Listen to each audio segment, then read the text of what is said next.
dažnai protas mus nukelia ten, kur nenorim būti. Dažnai protas sukuria tokius jausmus, kurių mes nenorim jausti.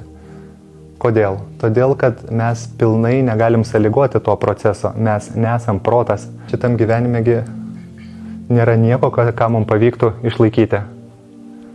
Kūnas nuolat keičiasi, kinta. Aplinka nuolat keičiasi, kinta. Žmonės aplink nuolat keičiasi, kinta.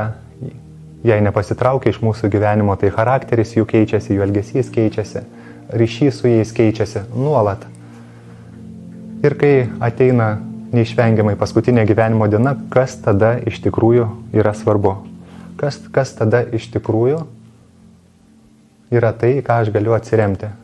Ir tokios kontempliacijos padeda pamatyti tai, kas yra iš tikrųjų svarbu ir reikalinga gyvenime, o ką tiesiog reikia paleisti, prie ko reikia tiesiog neprisirišti. Nes iliuzija, kad kažkas šitam pasauly, ką mes patiriam,